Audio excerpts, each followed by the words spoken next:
नमस्कार दोस्तों, welcome to stepping stone. आज हम basically Ramagundam floating solar project के बारे में डिस्कस करने वाले हैं। इसके अंतर्गत फ्लोटिंग सोलर प्रोजेक्ट्स क्या होते हैं और साथ ही साथ इसके एडवांटेज क्या हैं, इसके बारे में हम प्रॉपर एनालिसिस करने वाले हैं। देखो, जो Ramagundam floating solar PV project है का उद्घाटन तेलंगाना में बेसिकली 1 जुलाई 2022 को किया गया। देखो, यहाँ पर एक पीवी टर्म यूज हुआ है। पी का मतलब होता है फोटोवोल्टिक। जब हम प्रकाश के सहायता से और सेमीकंडक्टर का यूज करते हुए जब हम इलेक्ट्रिसिटी को जनरेट कर लेते हैं, तब उसे फोटोवोल्टिक कहा जाता है।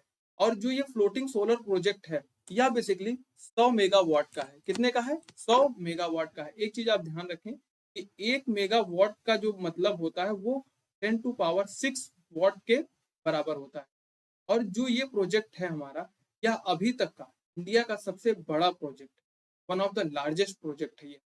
हम जब पैनल को सेट करते हैं या कहीं पर लगाते हैं तो कहीं ना कहीं हमें जमीन की आवश्यकता पड़ती है। लेकिन जब पैनल को हम पानी पे ही सेट कर दें, जब वो पैनल तैरता रहे, तब उसे फ्लोटिंग सोलर पैनल्स कहा जाता है।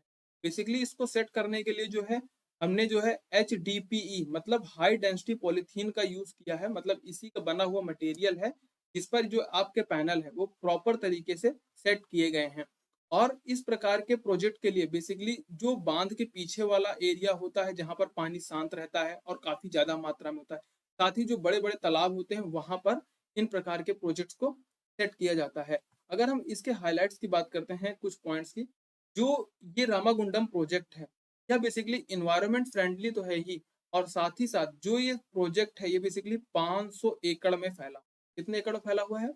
500 एकड़ में फैला हुआ है। और यह जो प्रोजेक्ट है वह बेसिकली 40 ब्लॉक में डिवाइडेड है। कितने ब्लॉक में? 40 ब्लॉक में।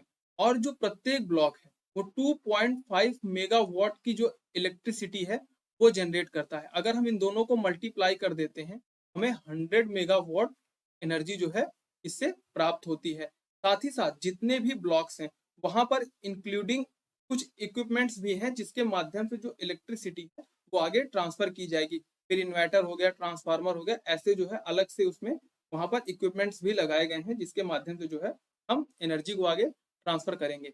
अगर हम इसके बेनिफिट्स की बात करते हैं तो सबसे मेन बेनिफिट देखो, आप ये लैंड देख रहे हो, यहाँ पर अगर हमें सोलर पैनल लगाना हो, क्या करना पड़ेगा? लैंड को बराबर करना पड़ेगा, इन जंगल्स को काटना पड़ेगा, और फिर जाकर के हम यहाँ पर सोलर पैनल लगा पाएंगे। लेकिन इसका जो मेन एडवांटेज है, हमें लैंड की ज्यादा रिक्वायरमेंट ही नहीं है। क्यों? क्योंकि आप पैनल्स को इकट्ठा किए और इकट्ठा करने के बाद जो है पानी पिला करके एक पूरे माध्यम से सेट कर दिए, जिसमें जो है हमें लैंड की मिनिमम रिक्वायरमेंट होती है। और साथ ही साथ जब हम पैनल्स को यहाँ पर सेट करते हैं तो इसके नीचे का जो वाटर है या जो जल है, वह जब सन के प्रकाश में डायरेक्ट कांटेक्ट में आता नहीं है, जो इसके वेपराइजेशन का प्रोसेस होता है या जो भाप बनने का प्रोसेस होता है वह भी कम हो जाता है। और डेटा अगर देखें तो 32.5 लाख क्यूबिक मीटर वाटर जो होता है वो पर इस प्रोजेक्ट के माध्यम से इतने वाटर को हम वेपराइज्ड होने से बचा सकते हैं। कहने का मतलब भाप बनने से बचा सकते हैं। के आधार पर हम अपने पानी को भी संरक्षित कर रहे हैं। और जो इसका मेन एडवांटेज है वो है बेसिकली कार्बन डाइऑक्साइड के इमिशन को कंट्रोल।